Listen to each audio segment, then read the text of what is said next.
vint aussi, apportant un mélange d'environ 100 livres de myrrhe et d'aloès. Ils prirent donc le corps de Jésus et l'enveloppèrent des bandes, avec des aromates, comme c'est la coutume d'enterrement chez les Juifs, d'ensevelir, chez les Juifs. Or, il y avait un jardin dans le lieu où Jésus avait été crucifié. Et dans le jardin, un sépulcre neuf, où personne encore n'avait été mis. Ce fut là qu'ils déposèrent Jésus, à cause de la préparation des Juifs, parce que le sépulcre était proche. Gloire à Dieu. Seigneur, merci pour cette opportunité que tu nous donnes d'échanger sur ta parole. Que ce soit toi qui es le directeur de la parole, qui est le propriétaire de la parole, que ce soit toi qui viennes prendre l'autorité sur ce moment, m'effacer complètement, et que je ne demeure qu'un instrument de tes mains pour ce moment-là. Au nom de Jésus-Christ de Nazareth, je t'ai prié. Amen. Voilà un texte que nous venons de lire, un texte qui parle de l'enterrement de Jésus-Christ. Et le titre que j'ai donné à ce texte, c'est Jésus, l'ultime sémence pour le monde. Jésus-Christ, l'ultime sémence pour le monde. Quand on parle de sémence, on passe tout de suite à l'agriculture, et ce n'est pas faux. La sémence, c'est un mot qui a été emprunté à l'agriculture. La sémence, c'est quoi? Ça peut être un grain, ça peut être un pépin que l'on met en terre, ou bien qui est mis en terre de manière naturelle. Et cela, pour permettre à cette espèce de l'arbre ou bien de fruits de toujours persévérer, de toujours pérenniser, d'être pérennisé et de toujours continuer à exister. Et ce soir, Jésus-Christ est considéré comme la sémence du monde, c'est-à-dire l'ultime sémence du monde. Pourquoi ultime? Parce que c'est le dernier, c'est la dernière sémence, c'est le dernier grain qu'on met en terre. Si ce grain a réussi, l'humanité est sauvée. Si ce grain est perdu, alors la tristesse va s'emparer de toute l'humanité, de jour en jour et de temps en temps, de tout le temps aussi. Alléluia. Donc Jésus-Christ est l'ultime sémence pour nous. Pour nous qui sommes dans ce monde-là, c'est l'espoir de l'humanité spirituelle. C'est l'espoir de l'humanité spirituelle, parce que nous qui sommes spirituels, nous savons que Jésus-Christ est venu pour nous sauver. La Bible dit que Dieu a donné son Fils. Dieu a tant aimé le monde qu'il a donné son Fils pour que quiconque croit en lui ne périsse point, mais qu'il ait la vie éternelle. Alléluia. Et il a dit au verset 17, Jean 3, verset 17, il dit, il a envoyé Jésus dans ce monde. Jésus n'est pas venu pour juger le monde, mais pour que le monde soit sauvé par lui. Alléluia. Donc, Jésus est venu pour nous, pour toi, pour moi, et c'est pourquoi ce soir, ce Jésus qui est venu pour nous sauver, c'est de lui qu'on parle ici. On lui dit qu'il a été tué. Et quand il a été tué, quand tout est fini, quand ils ont constaté qu'il était mort, alors il fallait maintenant l'ensevelir. Et comme partout ailleurs, les morts sont toujours enterrés. Et Jésus n'a pas échappé à cette pratique du monde. Et c'est pendant ce temps, nous savons tous que l'enterrement est une occasion où les hommes essaient de voir si la personne qui est décédée est une personne importante ou bien si elle n'a pas de valeur. Parce que c'est pourquoi on dit ici en Côte d'Ivoire, quand tu as de la valeur, on dit tu es décédé. Quand tu n'as pas de valeur, on dit tu es mort. Alors Jésus-Christ que nous avons ce soir, dont nous parlons ce soir, c'est quelqu'un qui est décédé. Alléluia. Parce que c'est à son enterrement qu'on va voir que même tout ce qui était caché va sortir. Tout ce qui était caché. Ici, la Bible nous dit que à son enterrement, il y a des hommes qui vont se manifester. Il y a d'abord Joseph d'Arimathée, qui va se permettre de se montrer au grand jour. Alléluia. Quand Jésus était de son vivant, on dit qu'il avait peur des Juifs. Par peur des Juifs, il ne voulait pas se montrer. Il avait peur des Juifs. Mais quand Jésus est mort, celui qui avait peur, la mort de Jésus a transformé sa peur en courage. Il est parti chez Pilate. Il dit, je veux le corps de celui-là qui est moi mon maître. Alléluia. Donc les hommes que nous sommes, les hommes charnels, c'est là qu'ils vont apprendre que Jésus aussi c'est un grand type. Alléluia. Parce que les hommes spirituels, comme vous le savez, depuis sa naissance, ils ont déjà compris que Jésus était un grand type. Parce que les rois mages sont venus Demandez pardon. Il dit tout ce qu'on a fait dans ce monde-là, pardon. Nous sommes venus à toi, c'est toi qui es notre maître. Mais ce soir-là, Joseph d'Arimathée est venu. Il a dit, je veux le corps pendant l'enterrement de Jésus-Christ. Et pour l'enterrement de Jésus-Christ. Et à côté de lui, il y avait Nicodème. Joseph d'Arimathée, pour le préciser, on dit qu'il est membre du Sanhédrin. Alléluia. Le Sanhédrin, qui est une position suprême dans la classification des hommes en Judée là-bas. Et le Sanhédrin, c'est quoi? C'est comme un genre de cour suprême chez nous ici. Imaginez-vous quelqu'un qui meurt à Bobo, parce que Jésus, comme on le sait, Jésus a été battu, il a été méprisé, Jésus a été traité de tous les noms. C'est comme quelqu'un qu'on attrape à Bobo, qu'on frappe là-bas et puis il meurt. Et un membre de la cour suprême quitte là-bas et dit non, je veux le corps là pour l'enterrer. Alléluia. Amen. Ça va créer des étonnements. Et à côté de lui, un gars qui connaît la loi, un docteur de la loi. Un docteur de la loi, ça veut dire quoi? Ça veut dire que c'est comme un magistrat ici, qui vient, qui dit, je suis avec toi Joseph, on va aller enterrer Jésus-Christ. Voilà l'étonnement. Voilà ce qui était caché. Ceux qui croyaient en Jésus-Christ, qui étaient cachés, vont ressortir. C'est pourquoi je vais te dire ce soir, quel que soit ce qu'on dit de toi, que ce soit ton père, que ce soit ton frère, que ce soit ta soeur, que ce soit ta maman, que ce soit tes collègues, que ce soit tes amis, s'ils ne croient pas en toi, il y a des gens qui vont croire en toi. Alléluia. Il y a des gens qui vont croire en toi. Parce que tu ne parles pas en ton nom propre. Quand on parle au nom de Jésus-Christ et qu'on suit sa voie, qu'on suit ses recommandations, qu'on suit ses préceptes, je vous jure que tout ce que vous dites est toujours dans la vérité. Alors, ils vont demander que ce soir, on va enterrer Jésus-Christ. Donnez-nous Jésus-Christ, comme il va faire nuit, puisqu'il y a la fête, on veut aller l'enterrer.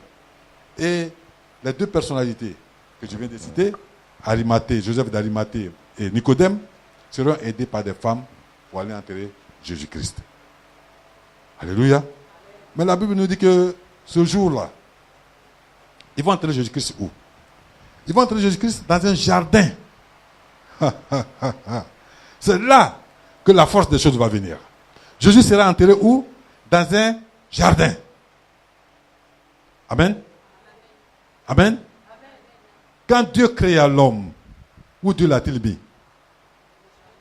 Dans un jardin.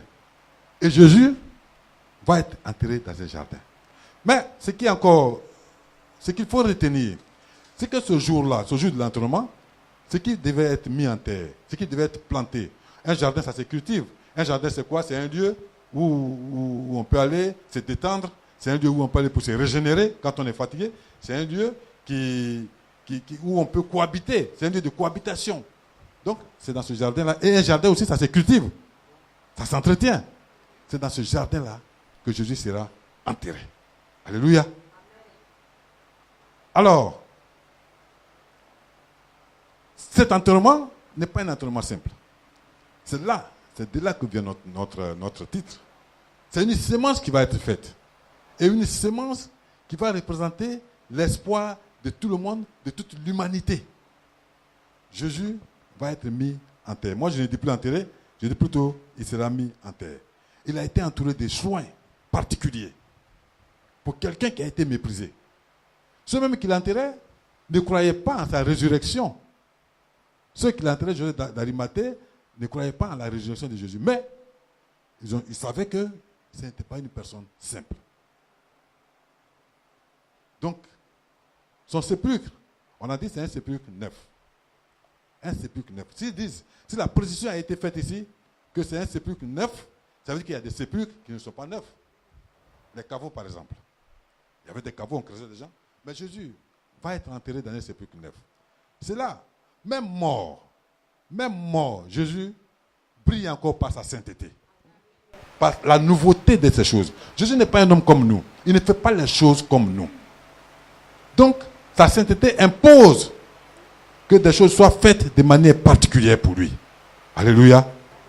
Et ce sépulcre-là, cette tombe, a été faite par qui? A été offerte par qui? Par Joseph d'Arimathée.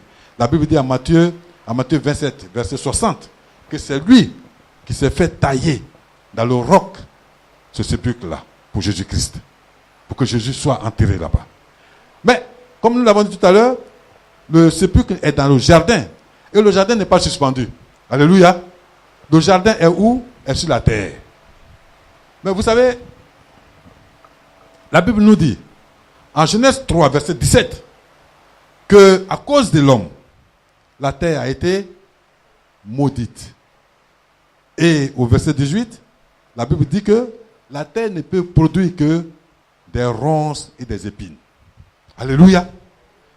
Donc, une terre qui a été maudite, si tu as une ultime graine que tu dois planter, que tu la plantes dans une terre qui a été maudite, qui ne peut que donner des ronces et des épines, tu es sûr et certain que ça ne pourrait rien donner. Donc, il fallait faire des choses. Il fallait procéder à une purification de cette terre-là. Et le diable est très malin. Le diable a dit quoi? Il a dit à Dieu, moi j'ai pris toute l'humanité. À partir de l'instant où tu as maudit la terre, et la terre c'est qui? La terre c'est toi, c'est moi. Où tu as maudit la terre, moi j'ai récupéré la terre. Si tu veux avoir ta terre, moi j'ai besoin d'un sang neuf. Alléluia. Alors, le diable met Dieu au défi. Dieu c'est le plus grand stratège. Dieu dit, ok, tu veux un sang neuf? Je ne te donnerai pas le sang de mes enfants qui sont sur la terre. Mais je vais t'envoyer quelqu'un dont tu vas prendre le sang. Et tu vas croire que tu as gagné. Alléluia. Donc ce soir-là, il fallait un sang neuf. Alors, la Bible nous dit, en Hébreux 9, verset 22, la Bible nous dit que tout est purifié par le sang. Tout est purifié par le sang. C'est-à-dire que s'il n'y a pas de sang, il n'y a pas de purification, il n'y a pas de pardon du péché. Le pardon des péchés est accepté par l'effusion du sang. Alors, c'est pourquoi, dans ce passage, on va remonter un peu. On a commencé au 38 et on va remonter un peu au 34. Jean 19, verset 34. La Bible va nous dire que un des soldats a percé le flanc de Jésus. Et qu'est-ce qui est sorti? Il est sorti du sang et de l'eau. Alléluia. Il est sorti du sang et de l'eau. Voilà deux éléments qui sortent du corps de Jésus-Christ pour purifier le sol et pour sanctifier ce même sol-là, là où il va être enterré. Le sang, c'est quoi? C'est sa vie qu'il a donnée. Alléluia. Il a donné sa vie. Quand on a percé, il a donné sa vie. La Bible nous dit, encore un peu plus haut, qu'en Matthieu, que quand il a crié, il a rendu le Saint-Esprit, n'est-ce pas? Donc ça veut dire quoi? Jésus, on dit que l'homme est composé de quoi? De l'âme, corps et esprit. L'esprit n'était pas avec nous encore. Donc, on avait que quoi? L'âme et le corps. Donc Jésus, il avait quoi? Il avait l'esprit et le corps. C'est-à-dire que, et la vie. Et quand il devait mourir, il a donné l'esprit. Et maintenant, quand il est mort, on voulait savoir s'il est mort, donc il a donné la vie pour ceux qui vont vivre, que nous sommes. Il a donné la vie pour nous. Alléluia. Le sang est sorti. La vie est sortie. La Bible dit que l'âme se trouve dans la vie, donc l'esprit se trouve dans la vie. Alléluia. Alors, lorsque il a donné son sang, il a donné sa vie pour nous, il fallait maintenant faire quoi? Il fallait voir, est-ce que tout est prêt? Non, le sang est sorti, ok. Mais c'est Dieu qui fait ça. C'est Dieu qui planifie tout. Et il fallait de l'eau. La Bible nous dit que l'eau, c'est pour purifier le sol. Le sol qui a été maudit, Jésus a donné la vie au sol. Il faut maintenant le purifier pour que tout soit bien et que lorsque Jésus sera enterré, qu'il ne reste pas dans ce sol-là. En Ésaïe 44, verset 3, vous allez noter ça, il dit que car je répandrai des eaux sur le sol altéré. Altéré qui veut dire quoi? Qui veut dire modifié, qui veut dire changer. Donc, ils ont reçu l'eau a été versée sur le sol. Alors, avec l'eau, il fallait maintenant changer l'ambiance, l'atmosphère, ambiante de ce sol-là, de cette terre-là, avant d'enterrer Jésus-Christ. Qu'elle soit ambiante, qu'elle soit souterraine, qu'elle soit profonde. Il fallait changer cette atmosphère. Alléluia. Avant que Jésus-Christ ne soit mis en terre. Parce que si ça n'a pas changé, alors si on met ça dans une terre qui est stérile, ça ne va pas pousser. C'est la graine. Et donc, avec l'eau, avec le sang, il fallait changer maintenant les caractéristiques et les attributs de ce sol-là. Qu'est-ce qui va se passer? Ce sol-là sera désormais, ce ne sera plus un sol stérile, ce sera un sol fertile. Et on va passer aussi de la stérilité à la fécondité, de l'échec au succès. C'est ce qui nous accompagne dans notre vie ici. Quand on vient à Jésus-Christ, Tout ce qu'on avait qui était comme blocage, tout se décante. Alléluia. Il faut que nous soyons purifiés. Il faut que nous soyons sanctifiés. C'est là le combat de tout chrétien. La purification et la sanctification. On ne cesse de le dire. Mais pour arriver à là, il faut un travail profond sur soi-même. Alléluia. Alors, après toutes les purifications, qu'est-ce qui va se passer? Jésus sera mis en terre. Nous savons tous que Jésus a passé 3 jours en terre. Mais, retenez bien, au verset, dans Jean 16, verset 20, il a été dit que vous allez pleurer, vous allez être triste, vous allez vous lamenter, et le monde sera réjoui. Et le monde va se réjouir. C'est-à-dire pendant que vous pleuriez. Jésus leur disait ça. Il leur parlait, mais ils ne savaient pas que c'était à moi qu'il parlait. Il dit pendant que vous pleurez, le monde va se réjouir. Et c'est ce qui va se passer. 3 jours, pourquoi? 3 jours parce que le Saint-Esprit que Jésus a libéré est allé au séjour des morts. Alléluia. Il est parti lancer le combat. On pourra me dire que non, que tout de suite quand Jésus a rendu l'esprit, on a dit que les sépulcres ont été ouverts, que le voile a été déchiré et que les rochers ont été fendus, c'est vrai, et que la terre a tremblé, c'est vrai. Le même jour, Jésus pouvait le faire, mais Jésus, vous savez, c'est pas un homme. Jésus n'est pas un homme. Jésus, c'est nous. Jésus, c'est quelque chose de très, très, très, très, très, très, très puissant. Alors, il attendait. Les 3 jours. Pourquoi 3 jours? Parce que Jésus a dit, en 3 jours, il va rebâtir le temple lorsqu'il est détruit. Alléluia. Il dit de détruire ce temple, il va le relever en 3 jours. Donc le Saint-Esprit peut aller combattre. Maintenant que les 3 jours ne sont pas revenus, comme c'est le Dieu qui parle et qui met à exécution sa parole, il fallait attendre ces 3 jours-là. C'est pourquoi ça a duré 3 jours. Sinon Jésus pouvait le faire en un jour. Le Saint-Esprit pouvait faire tout ça en un jour. Mais comme il a parlé, et quand il parle, il réalise, alors on a attendu 3 jours. Alléluia. Et ce qu'il faut aussi, pour reconstruire ce corps, il ne pouvait pas le faire avec toutes les souillures qui étaient là où il devait être enterré. Voilà aussi le sens pourquoi la terre a été purifiée d'abord. Parce que le Saint-Esprit qui est sorti de lui, et quand on a mis Jésus dans la terre, le Saint-Esprit devait revenir prendre Jésus, rentrer en Jésus, pour le faire sortir et partir avec lui chez le Père. Alléluia. Parce que la Bible dit quoi? La Bible dit que nous sommes terre. Nous sommes poussière, nous retournerons à la poussière. On ne peut pas mettre ce qui est céleste dans ce qui est terrestre. Ça ne peut pas marcher. Jésus est quelqu'un de céleste. On ne peut pas l'enterrer et puis la terre va le garder. Alors, il fallait que tout soit purifié.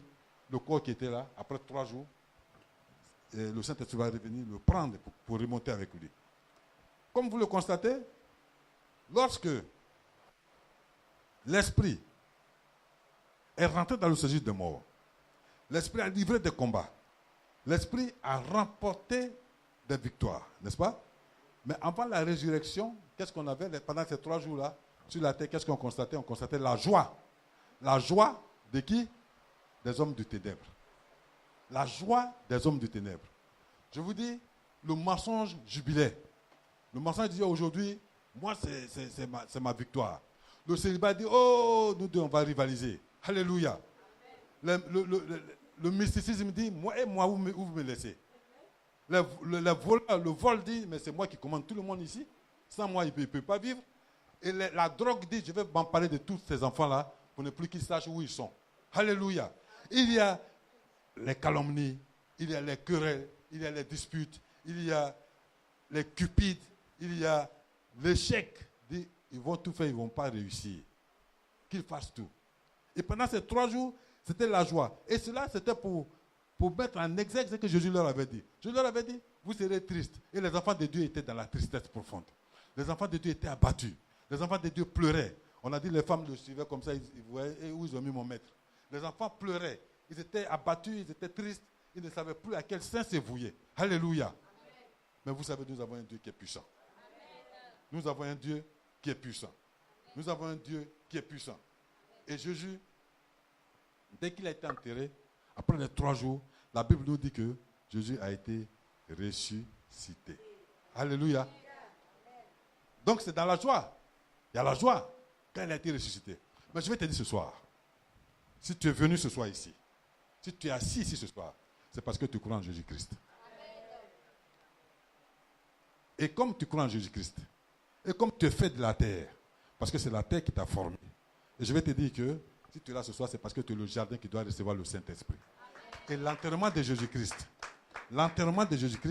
c'est la réception du Saint-Esprit chez ces enfants que nous sommes. Alléluia. L'eau, Jésus a donné sa vie qui est le sang.